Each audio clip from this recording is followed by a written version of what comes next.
now. What's up, solutionaries? We'll let some folks get in here. We're 30 seconds early. If you are just coming in, um, yeah, guys, this is new. This goes live at 9 o'clock on the boom right now. This goes, man, this goes live at 9 o'clock. Let's get Biden to quit plus Kamala. Um, Full disclosure, everybody, this is not me disparaging our LGBTQ plus, Americans. This is me saying, let's get Biden to quit plus Kamala. Simple and plain. Today we got another our second section of the State of the Ammo address. Obviously, shouts to Black Gun Owners Magazine for popping in. Shouts to Natasha Kayleen. Shouts to Antrio McGee, if I'm saying that right. As you are all coming in, comment, smash that thumbs up button, all of that good stuff. Let's help beat the algorithms. The algorithms is the fucking feds.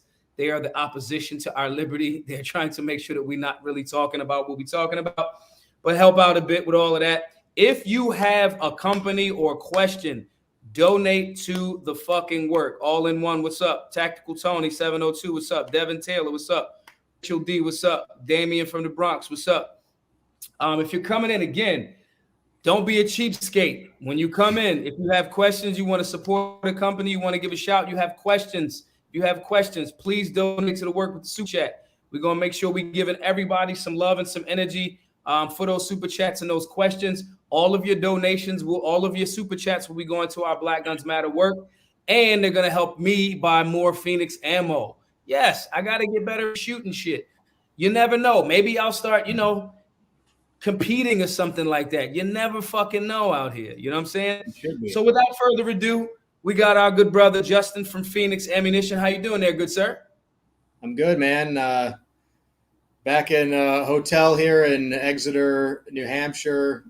Spent the day over at Six Sawyer's training facility, which is about 10 minutes from here. I'll be there this whole weekend with Haley Strategic for 3-day Castle handgun class. So, working on all the shit that everybody thinks they know how to do because they shoot 100 rounds at the indoor range once a month, which is, you got this gun in your nightstand and you heard a bump in the middle of the night, your alarm went off and you go downstairs with this thing in your hand and everybody thinks that they know what they're supposed to do. But I'll be the first to say I don't have enough training working those angles and thinking about all the things that you don't know that you should see. So just here to get better and learn and hopefully pass that knowledge on to other people, be able to recommend good training, all those things. So let me get this straight, Justin. You mean to tell me as a ammunition manufacturer, you are actually going to be shooting firearms and training to actually get better? Is that what you're telling us right now, my brother? Yeah, I mean that's the whole point.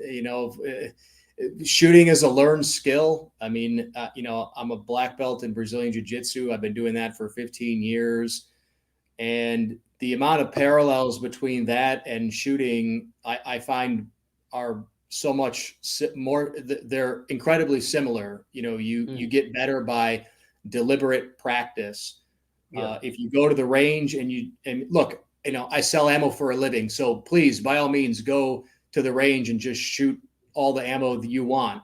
But honestly, you should be getting something out of it. You should have a plan. Like, why am I going to the range? Do I need to work on my emergency reloads? Do I need to work on, my shooting rhythm? Do I need to work on my trigger press, my stance, kinesthetic alignment, all those things? And if you don't know what any of that stuff is, that's fine. But neither did I. Like, I carried a gun for probably 5-6 years before I knew anything. And I'm so glad that I got into training in this industry because you get to meet, first of all, you get to meet some incredible people, but you really get to see all the things that you don't know, that you didn't know that you were supposed to know.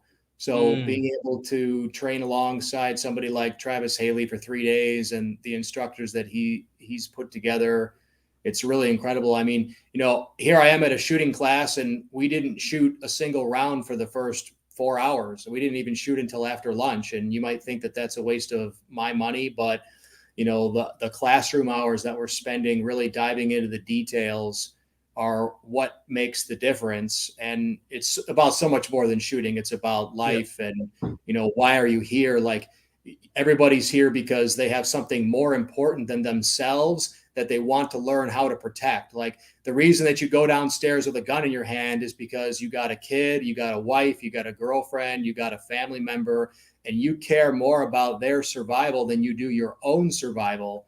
So, you have to take that responsibility seriously, and training is just, you have to do it. I mean, I'm not saying that not everybody's got the budget to go train every weekend, but, train a little bit so that you can learn how to train yourself. Right. And so I'm just still doing that every day. I think there's two things to be said there. One, I think people do have the money to train a little bit every weekend. I think they do. I think that most people, like, okay, so for example, this coffee, right? I spend a lot of fucking money on coffee. Like, and if we take for a second and just dial it back and go, damn, I probably spent, XYZ amount of money on coffee, or XYZ amount of money on cheeseburgers, or things that I may not even necessarily be paying attention to. And I can put that into some proper training. And even outside of that too, I think that most people still, I mean, I know we hear it all of the time, but I still don't think that people have really accepted the power of dry practice, the power of just that firearm in their hand. Like, when you talk about, man, I want to go X, Y, and Z and go learn how to clear rooms. You have an apartment, you got a 2-bedroom apartment, you got a house, you got 4 bedrooms. Why not practice it? Why not take a moment to, ask some people, get perspective, and try a few things out, take those notes. And then when you're saving that money, then when you get with some guys that are actually reputable and compare those notes and ask those questions.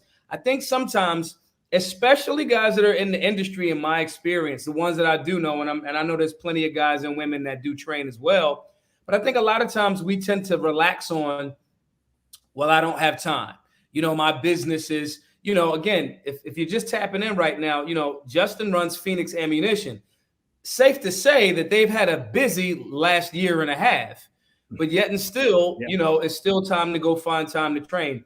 What do you think makes the difference between, you, and again, everybody that's coming in, we're going to have this conversation about Hornady ammo, what they did, how that's looking out, is Hornady ammo, anti-freedom on certain levels. We are going to have that conversation, but I think this is a very important one too, from someone that is an ammunition manufacturer, but at the same time has still found out ways to not only be a black belt in Brazilian Jiu-Jitsu, not only train with Haley Strategic, but give some practical freedom conversations and perspective. What do you think is the difference between you and, let's say, one of the super wealthy, we got all of the money in the world guys that, or may have gotten into the ammo business or firearms business for not for liberty or not for the Second Amendment? Outside of that, what do you think conditioned you to not go that direction, and seeing some of the success that you've had with Fenix Ammo? I think a couple of things. There's probably a lot of people who know me would laugh when I say this, but honestly, humility. I came into this industry not knowing anybody or anything. I don't have a military background, so I don't have some kind of connection at the DoD where I can get contracts or, figure out who I'm supposed to know or who the suppliers are and all that type of stuff. So, I had to do the research. Like, there's a personality test out there you can take. It's called the Colby assessment, and I really like it. It's not as easy to cheat on as some of those other ones out there. Like, if you're whatever, you take the Jung typology test, what have you. But one of the things that I've always known this about myself, but it was interesting to see it on paper, is I score very high on fact finding. So I like to research things thoroughly. And so getting into this industry that I had never been in before, I really had to take the time to find out what I didn't know. And part of that gives me an outside perspective to say, okay, well, there's a lot of these companies who have been doing things the same way for 60, 70 years. Some of that is because what they're doing works really well, but also it's caused them to put blinders on, and maybe they can't see some of the things that they could be doing differently, advancements in technology, selling direct to customers. I'm at the top end of the millennial spectrum. So I've been around technology for a lot longer than some of these people that have been in the industry longer. But when technology was in a much different place, so, having a better developed website, being able to, meme with the young kids and understand like that whole social media and meme culture. And I mean, a lot of that shit goes way over my head, and I have to kind of sit down and look it up and see what I've missed. But I think that's really the big difference is I've really tried to focus on, okay, what markets are not being served? Why is that? And what are the problems? Like, for example, I worked before this for an insurance company. I dealt a lot with manufacturers who were suppliers to the auto industry. Yeah. And the quality control that the auto industry has is crazy. If Ford gets a bunch of bad seat brackets from their supplier, they send that shit back. They don't accept that. And and they're not going to pay for it either. And they expect their suppliers to have quality procedures that match their own, and they keep tabs on that stuff. The gun industry has nothing like that. And you would think we would, because this is a critical use industry. The products we make are fucking serious business. If the gun goes click when it's supposed to go bang, somebody dies, right? And if the gun explodes when it's supposed to just go bang, somebody could die. So, I lose sleep over things not being done the way that I would want them to be done if I had $1 billion. And I think that's important. Like if you're not losing sleep over things like that and you're in this industry, you're in the wrong industry because you just don't get it. So I would say that's what I think sets us apart as a company and how I've taken the approach to the industry as a whole. Let's go into some of these super chats. MB Blake says, I try to buy Fenix ammo routinely, need 40 cal, don't judge, got a Gen 4 Glock 23, used only for quals for 300 with 3 mags and JHB. Wanted to buy 40 for Fenix, couldn't, sold out. So here's what I spent on Sig Sauer JHP ammo today to make up what Fenix didn't get. I appreciate that, MB Blake. Yeah. Real quick, I'm gonna jump. We about to say the same thing. You say it, and I'm gonna see if we was gonna say the same thing. Well, I was gonna say we're working on that. We're trying to make 40, but the problem is, guys, especially right now when primers are such a premium, it's hard for us to justify running 40 when we can basically sell an unlimited quantity of 9mm. And it's not that we don't want to sell 40, but it's just, you got to, we got a lot of balls in the air that we got to juggle. Yeah, so it's hard. And I mean, I would just also say this, what I can tell you is back when we used to work with police departments, it was probably like 50-50 of people that were 9 and 40 departments. Yeah. And every single one of those departments has gone from 40 back to 9mm. Yep. So not that they always make the best decisions, but I will tell you that with modern powder technology and projectile technology, the difference in penetration and stopping power between 9 and 40 is pretty negligible, but the recoil is substantially different. Yeah. And I will just say that it's, in my opinion, not worth it. So I think you should sell your 40 and buy a 9. But look, I remember something that I used to watch. I still do, but I used to watch like religiously. I would watch a few guys on YouTube. I would religiously watch James Yeager. Oh yeah, and Hickok. Just because I used to watch Hickok videos like to go to sleep. Literally, like watch him like that soothing grandpa voice, right? Yeah.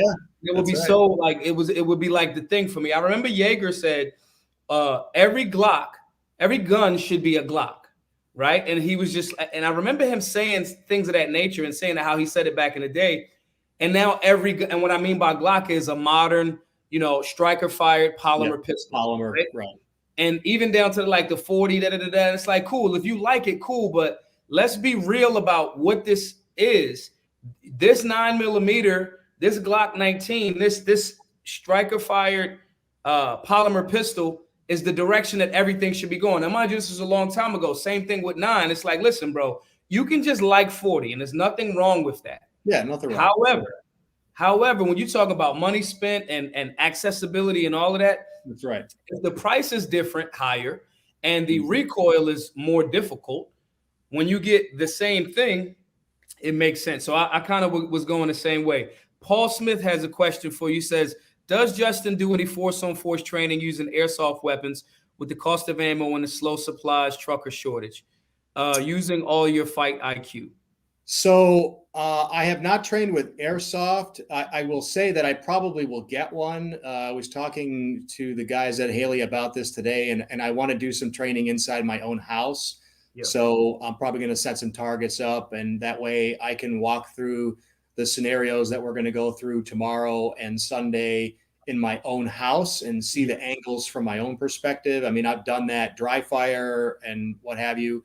I have done a lot of UTM training, so that's like real force on force. I say real because there's a little bit of an added factor versus airsoft. It's a paint marking round, so if you got hit, there's no, oh, it didn't get me, blah blah blah. So no, I have got you. Yeah, I have done a fair bit of UTM training. I have a UTM slide on a Glock 19 that I can put in the same holster. So I would highly recommend that as well. It's sometimes hard to find places to do that.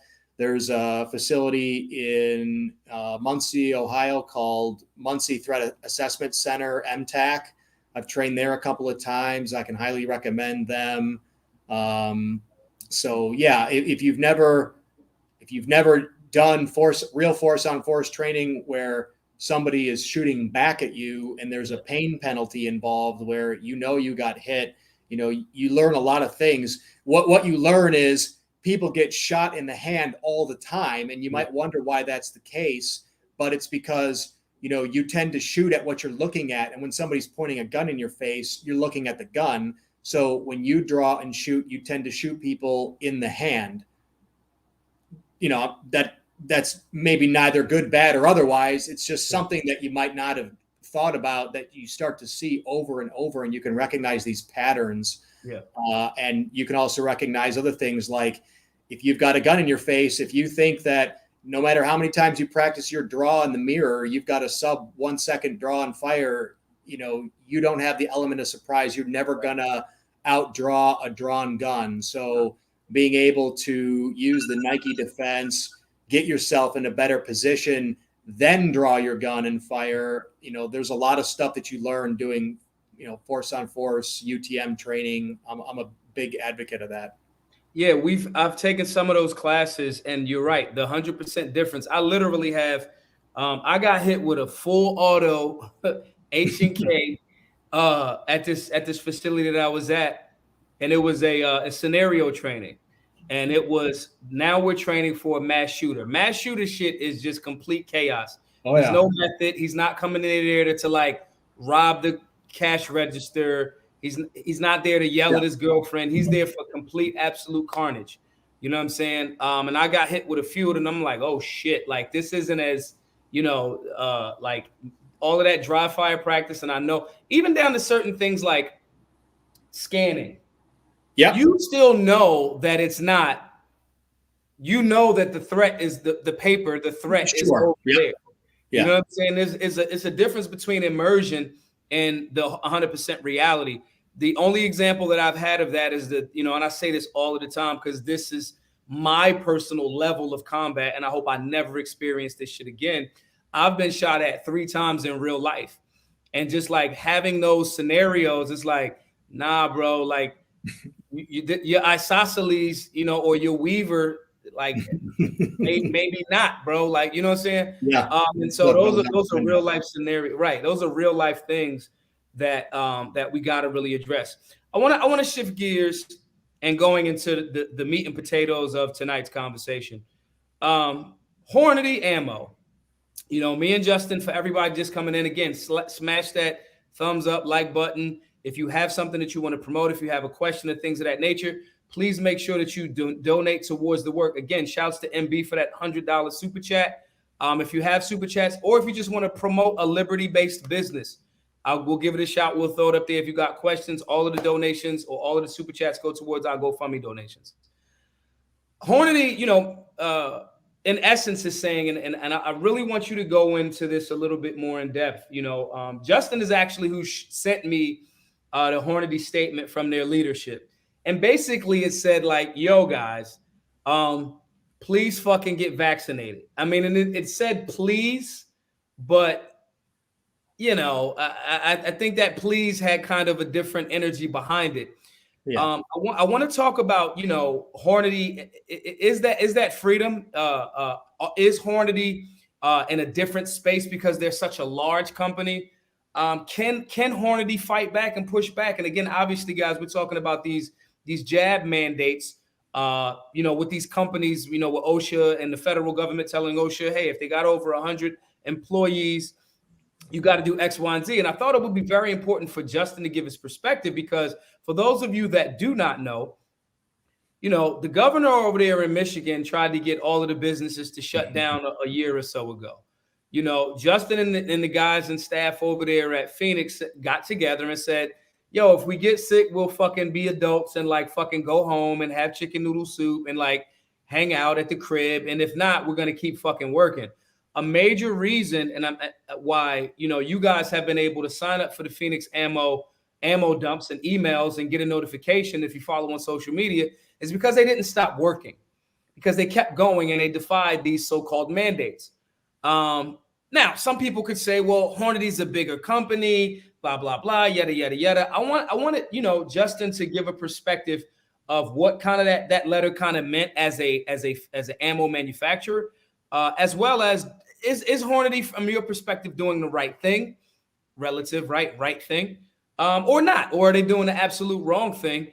And are they actually, is Hornady, when they make these types of moves, are they just, you know, feeling the pressure of or fear, or are they not really as much of a liberty-based ammo company generally? Like, which one is it? Because you have more of an experience, obviously, in that world. So we'll start with what happened with Hornady and what's your take on it? Yeah, so there's a lot to unpack there, and so I'll try to kind of look at each one respectively. So obviously, I'm in a much different position than the folks that own Hornady, the Hornady family. I've got 7 employees to manage. It's a whole different thing. So, you know, from my perspective, I just, from the very beginning, I thought if there's any industry that should be able to resist a government mandate, an unconstitutional, something that has not gone through the legislature in any way, just, you know, a decree from above, it should be the gun industry. I mean, what the fuck do we have all these things for if, you know, we're just going to comply with every government mandate that comes about? I will also say this.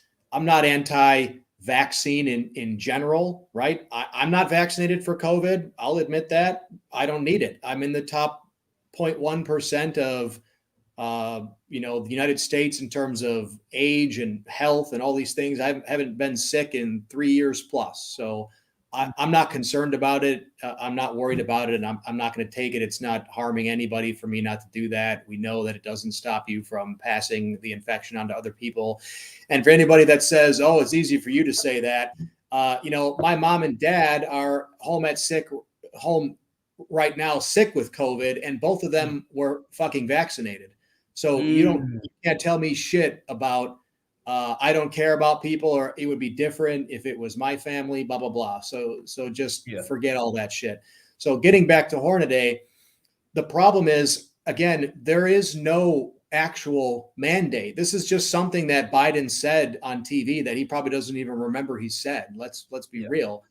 OSHA has not come out with any actual guidelines for how this is supposed to be implemented or tracked or traced or what penalties will be imposed. In fact, OSHA has gone the other way in saying that they are announcing that if somebody has an adverse reaction to a COVID vaccine, that is not a recordable injury on their OSHA log. So they've actually gone the complete opposite direction. And they're saying, if somebody takes the vaccine, they have a bad reaction, we don't expect you or want you to report that because we want to encourage people to get vaccinated. So, here's Hornady. They put out this letter and they say, hey, please get vaccinated. But when you say please and you have a deadline where you say, please get vaccinated, and yes, we expect you to be vaccinated by December 8th or whatever it was, that's not a please, that's a demand. That's your employer. That's okay, let's be honest. Again, nothing against the Hornady family is extremely successful. I hope that someday I'm as successful as they are. But those guys' pockets aren't nervous, okay? Those guys sleep very well in very nice houses, and good for them. That's the American dream. But when you're leaning on some guy who works on your assembly line that makes 30 or 40 grand a year, that's got a family to feed, that's working a fairly, middle class kind of lifestyle, and you're threatening their job with this vaccine that they don't need, maybe don't want. They've already had COVID, so they have antibodies, which we know are superior to the vaccine. I just can't wrap my head. In some ways, it makes me never want to own a business that large, because I never want to have to be in a position where I have to think to myself, if I don't do this and the government comes after me, that they may take my company. Yeah. But again, this is the fucking gun industry. Like, we're all that this country has. Right. I hate to put it that way, but we don't have the media. There is no First Amendment the way that we think of it. I mean, it's there, but with social media and even just the mainstream media outlets in general, free speech is a fleeting thought at this point in time.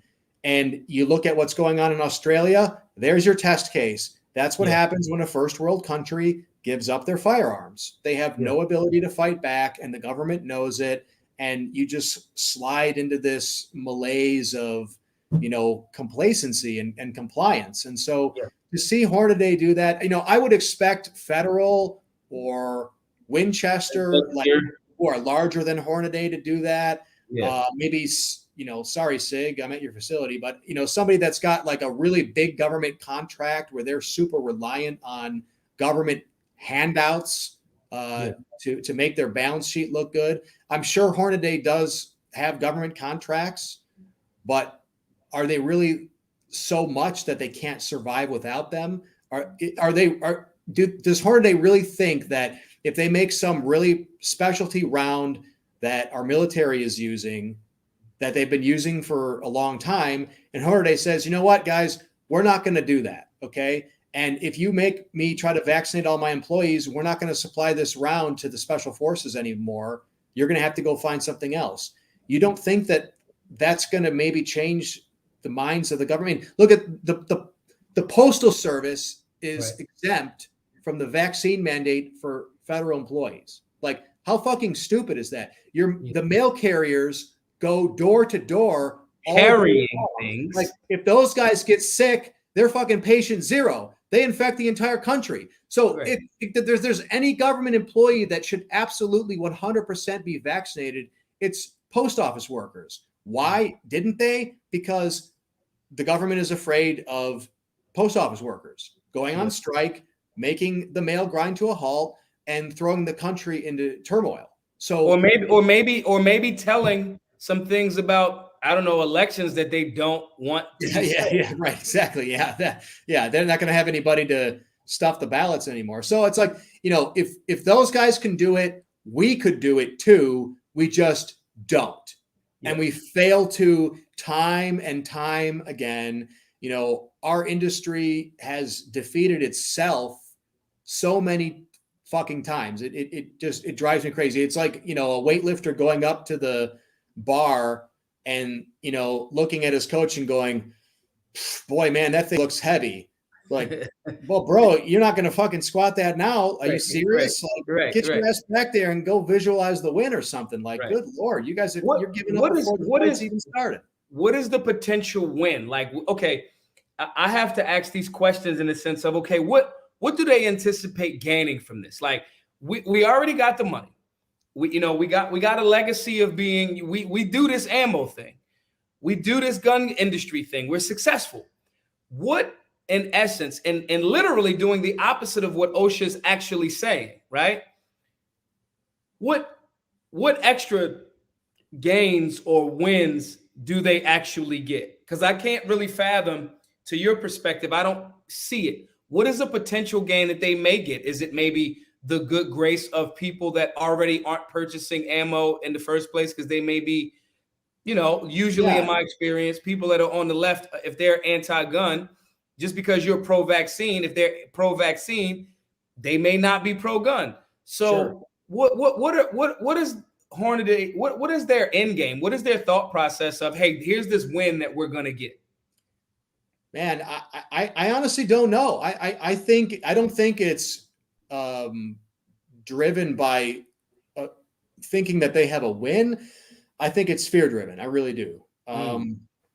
I think that Hornady is thinking to themselves, look, we don't want to get any more fingers poking around in our business than there already is. I saw a few months ago, they were talking about going after like Brownells or some other companies that took COVID relief money because they've had obviously very good years, but they took COVID money anyway. And so I think, I don't know if Hornady did or not, but there's plenty of other things the government, if the government decides to make you a target, they can find something. The credit card companies start finding out that the government's poking around in your financials, and then all of a sudden you can't get loans. So I'm not going to say that this is an easy decision by any means, especially not for a company that large. They've got a lot of debt to service. They've got to deal with real banks. I'm sure they have callable notes that they have to worry about. So it's a super complicated situation, but, now they're putting themselves in the crosshair because they're going to get a shit ton of backlash from the community that buys their products. Right. And now if they backpedal and they say, oh, whoa, hey, guys, we were just kidding, or, okay, we're not going to do that anymore. We see the error in our ways. We get it. We're not going to do that. Now the government is going to say, oh, yes, you are, because you said you were. And you need to follow this edict. And if you don't, now we really will go after you. So they could have just shut the fuck up and done nothing, and nobody would have been the wiser, probably. Yeah. Right. And, in a few months, who knows if we'll even be talking about this edict and this OSHA rule and all that. I mean, again, it's like the ATF has like 2,000 employees in the entire country or something like that. Maybe it's 5,000. OSHA is about the same. Like, if you think OSHA has enough employees to go around and enforce a vaccine mandate at all employers over 100, like, you're fucking crazy. There's just no way. They don't have the resources, and they never will have the resources. So I think it's just a horrible decision. I really do. I don't know how they're going to get out of it. I mean, again, they're my competitor, so I'm not going to sit here and they make good products. We use their 223 bullets. It's a great bullet. No doubt about it. But I don't know why they decided to take a stand at all. They could have just kept their head down. I mean, I haven't heard of really any other. I think maybe federal, I heard, was requiring people to be vaccinated, but I haven't heard that from any other like mid to large market company, which is where Hornady's at. So it blows my mind. I don't understand it at all.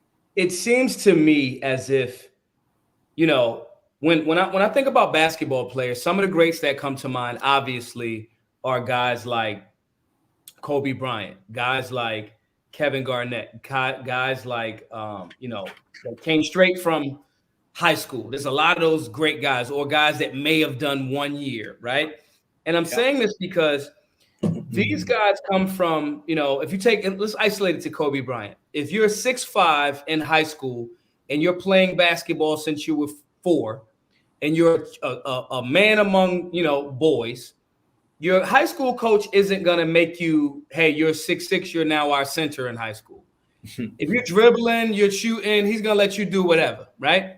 Right. By skipping college and going right into the NBA, you're now a 2-guard. If you go into college, they cement you into you're 6'6", you're a shooting guard, maybe even a power forward in a school where you might be the tall, you might be an inch shorter than the center. Saying that to say, when you go into a formulaic scenario, you may not get the ability to continue to evolve as a player. Sure. What I'm hearing when you're saying, hey, I came from insurance, I came from business, I came from Brazilian Jiu-Jitsu, I came from these areas where I didn't know anything, so I wasn't cemented in anything other than liberty. Yep. I was cemented in fighting. I was cemented in that guy that you might think is a slim guy may fucking fold you all the way up completely. So don't go into this with a preconceived notion of I can take that guy, right? I think that what happens is these companies have become cemented. They've gotten those contracts. They went into the college. The college said, you're a gun manufacturer. We as the ATF are going to dictate your life. And if you get these, if you play right, we might get you some government contracts, right? We'll help you with the socialism lane, right? I think the difference in your scenario, as I'm hearing this, is, hey, I didn't come into the game. I came into this game on liberty. I came into this game liking to shoot. I'm at the fucking SIG facility shooting and training over the next 3 days. And I think that's a clear-cut difference. When some of the people ask me, when they say, yo, how did you get with that company that you guys is ammo sponsor? I say, well, I didn't. Justin reached out to me. Right. And if anybody's seen me on social media, it's like, yeah, you may have some freedom liabilities fucking with this dude, Maj. Like, you know what I'm saying? Like, this may not be the smartest PR move because this guy's running around saying, like, telling donors, like, yo, eat a dick. You're not principled. Fuck you. I think that's what America needs more of, though. And I think the gun industry absolutely needs more of it. Do you think that there is room for this industry to move back in that direction of liberty, or is it too little too late?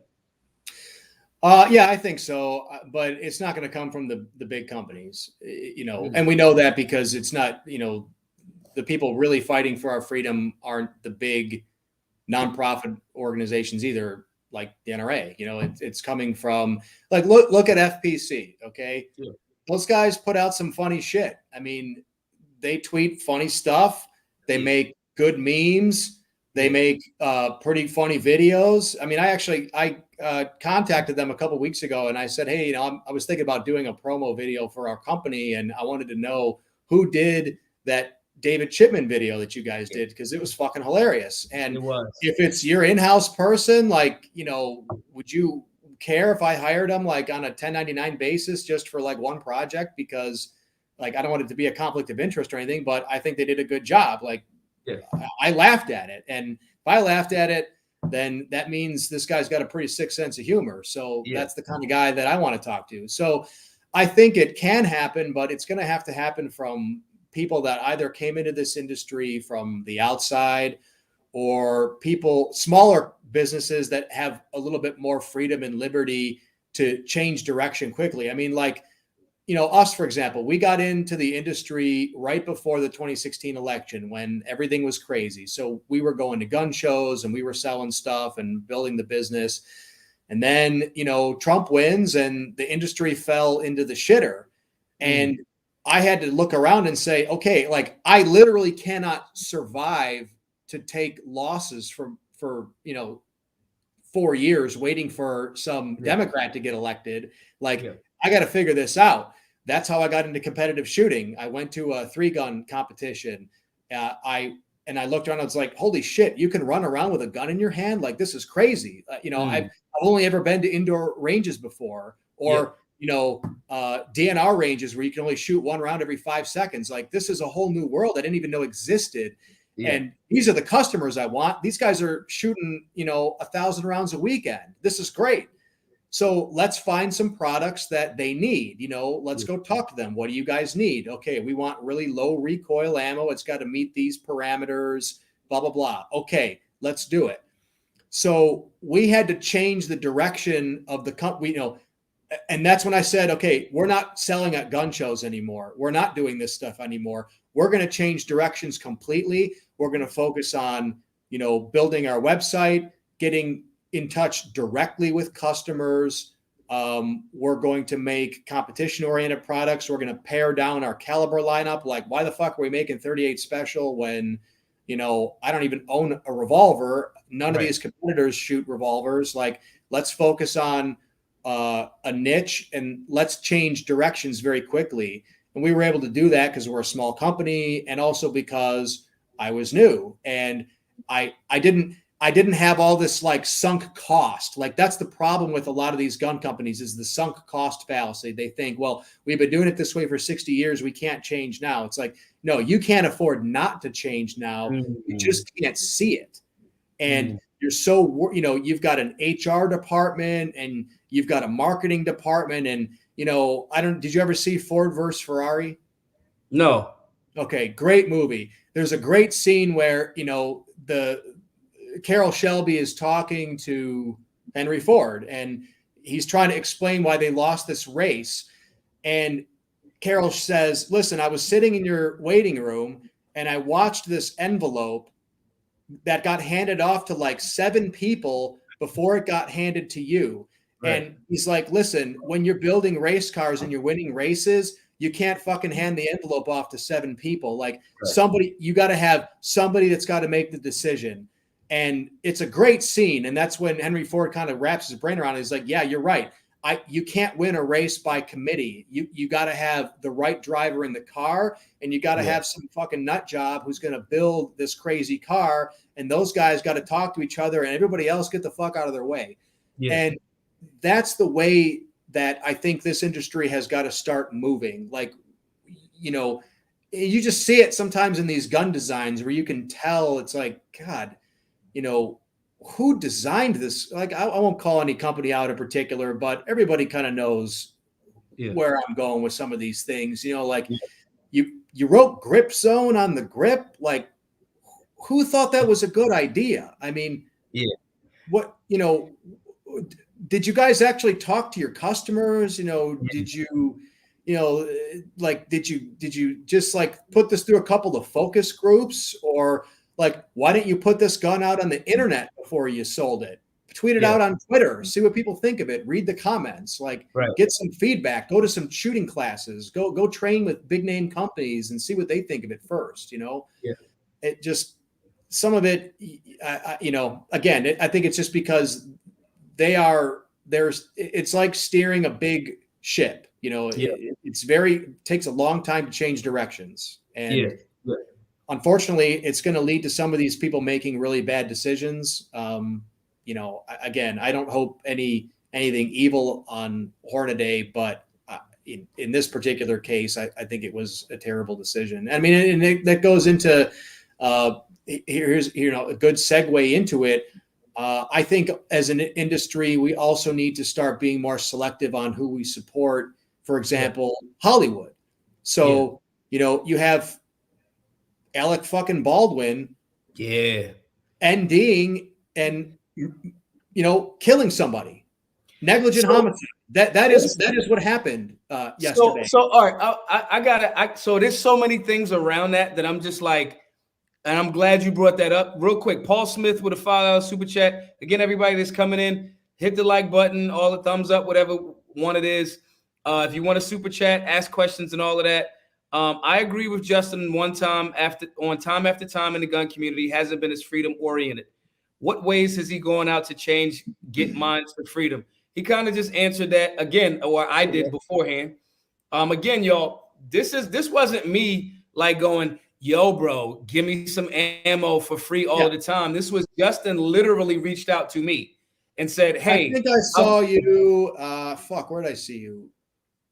I think you talked to like Michael Malice or somebody. Was the first time I saw. I was just watching, YouTube videos of those kinds of thought leaders, and I was like, fuck, this is great, because this is exactly what the industry doesn't want to put its fingers on. They're all afraid to go build a gun store in the hood someplace and start teaching people how to defend their communities. Like, well, how the fuck do you think any of these, how do you think Detroit's ever going to vote for a conservative or, any of these people that you think that you want to get elected if you guys never go there? You never talk to these people. You never start that conversation of, hey, here you are in the gun store. I'm going to teach you about self-defense. But what you also have to understand is that this is inherently a political industry. And I'm not going to tell you who to vote for, but you got to understand the ramifications of who you vote for. And now you plant a little seed, and 5 or 10 years later, that grows into a tree. And now you've got something, and now you've changed an entire community. And so like, that's the kind of stuff that I try to focus on when I've got the time is, okay, how do we, like, we donated 50,000 rounds this year again to Rick Ector's women's shoot up here in Detroit. That's the kind of stuff that I'm interested in, right? Getting young kids into competitive shooting. We're going to sponsor a shooting team of, I think it's from 9 years old up to like 16 years old. And they're going to be doing steel challenge shoots for a middle school competitive team here in Michigan. And I knew the guy before, but he emailed me and I just said, yeah, like, how many rounds do you need? Because we need as many kids shooting as possible. And they need to be doing the stuff that's going to be around. We need to be having them do IDPA and USPSA and steel challenge. Like, that's where they need to learn guns and gun safety, not necessarily. I mean, again, the NRA's done some good things for sure. Like, their gun safety is good, but like, we need to get them into where the gun community is today, which is, John Wick and Call of Duty and AR-15s and like that type of shit. Like, that is where the industry is moving. And if you're not moving in that direction, like, you're way behind. So going into Hollywood, I mean, I know everybody's heard of it now. This Alec Baldwin shit. I got so many questions about that shit. And from an ammo manufacturer's perspective, just how the fuck did this happen? I mean, I honestly don't know, because I've never, thankfully I've trained with some really good instructors for like the entirety of my shooting career. So like when I go down to MTAC to do UTM classes, it is a sterile environment. Like, you get patted down when you come in the building.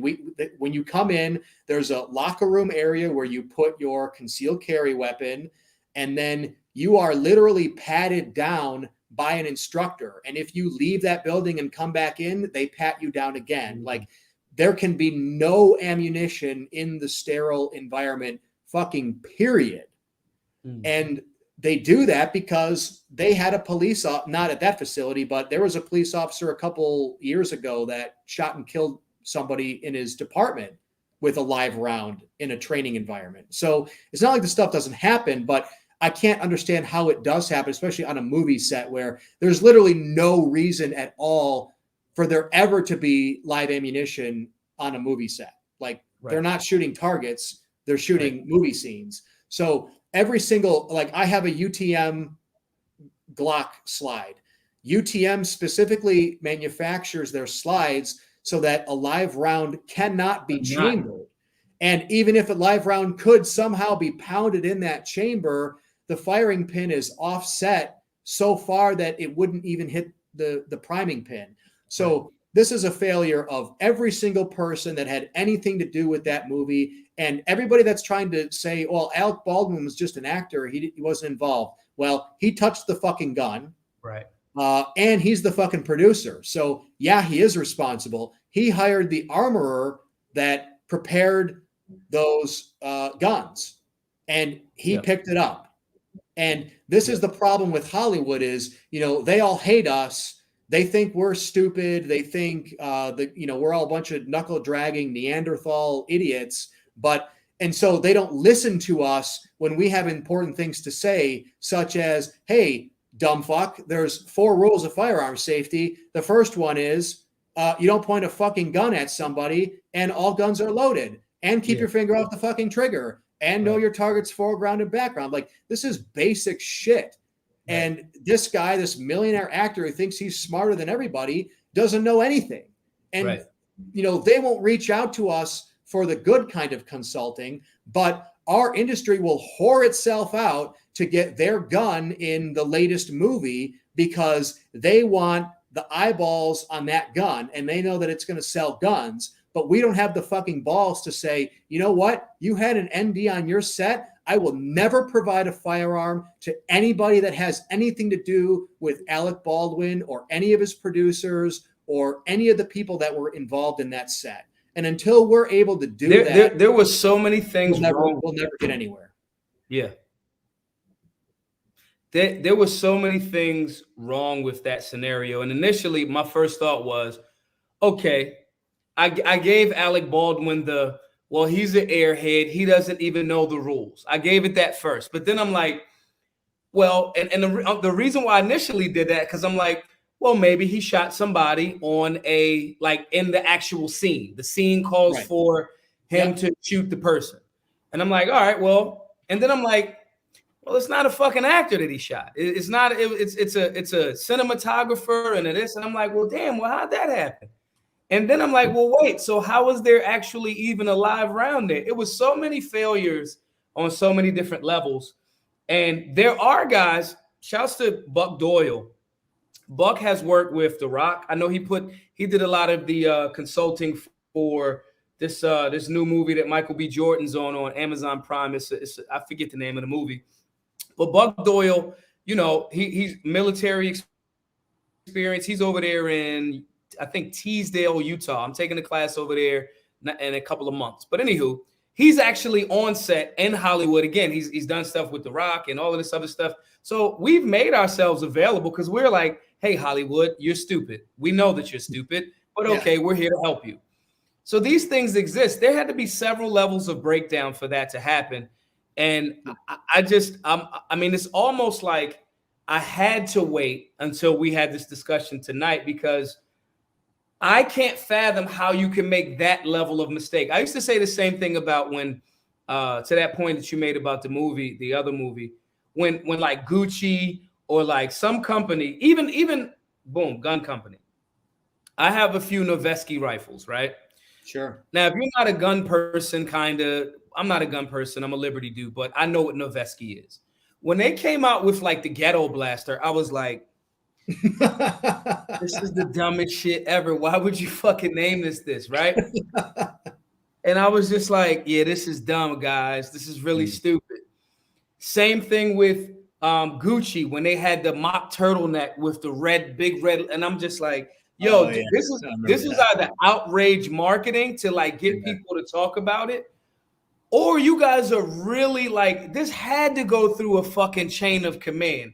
Right. Somebody around had to say, hey guys, I'm not sure if we should call this the Ghetto Blaster. I'm not sure if, putting on a black child on, I haven't been in H&M since this kid got a shirt that says the coolest monkey in the jungle. Like, these are the things that I'm like, yeah, you guys aren't really paying attention. And so we've made ourselves available, but they continue to do these nonsensical things. And the level of like drop the ball in that scenario, that means somebody put a live round in.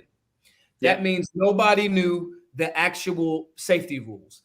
That means everybody that was involved. That means if the two people, because it's two people that were shot. If two people were shot, that means he's doing this, and these were not actors, so it wasn't on scene. It's just a massive, colossal failure. And I think you're right. I think, and I saw people initially saying, "Oh no, it's because it's acting," and I'm like, nah, but that shit still doesn't. Some of that doesn't make sense. No, not at all. I mean, this summer I was at a training class, and I had a police officer make a mistake. I'll give him the benefit of the doubt, and pointed an unloaded firearm right at my head while we were doing a drill, and he got thrown out of the class. And there was no question about it. It was, you're done. Like, it doesn't matter that it was unloaded, bro. We all saw it. We all knew what happened. Yeah, it was a 1 second mistake, but it just can't fucking be tolerated. It doesn't matter if you're a cop or, again, like if this is me, if I am Joe Blow and I'm clearing out my CPL gun in the parking lot and I make a mistake and I put a round into some fucking kid walking through the parking lot, I'm going to prison. Yeah. No question about it. And if it was me, you better bet the next fucking round would be right through my own head, because there's no way I would be able to live with that. So, not giving Alec Baldwin any suggestions, but I don't know how that fucker is going to live the rest of his life knowing that he murdered a woman because however ignorance. long has been railing against, those gun people are blah, blah, blah, blah, blah, while railing against us. But hundreds of classes, complete beginners, years of classes, total beginners. I have never and will never, not on my motherfucking line, there will be no NDs. It won't happen. It won't happen, because if it happens, it's so clear that this motherfucker was intentional to do some goofy shit that ain't even negligent. But it ain't going to be, these are beginners. So if beginners can take that instruction, and we take beginners to the range. We have never had an ND ever. And so it's just it's a tragedy for the young lady and the gentleman involved. Again, like to your point, he's going to be, Baldwin's going to be stressed out over that for a while. I think this is an opportunity for us to take stock. Maybe.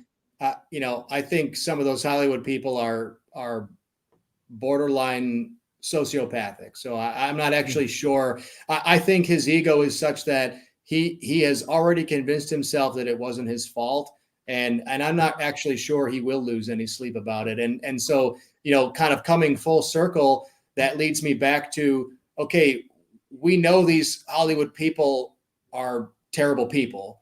So why are we doing business with them? Like, why do we as the gun industry need to whore ourselves out to get our products in their movies so that we can sell more products? I mean, yeah, I get it. It's marketing and everything, but like, do you guys, do we have, if we have no principles as an industry, then this industry is lost and the Second Amendment is lost. Like our industry is built on a fucking principle, which is you have the right to defend your life from being taken by another human being or an animal or the government or whatever. And we're going to provide you the best tools with which to do that. So if we can't even look at this and say, no, we're just not going to do business with you anymore. Like Barrett is, I think, one of the only other companies in the industry that I'm aware of who's ever even taken a stand like that.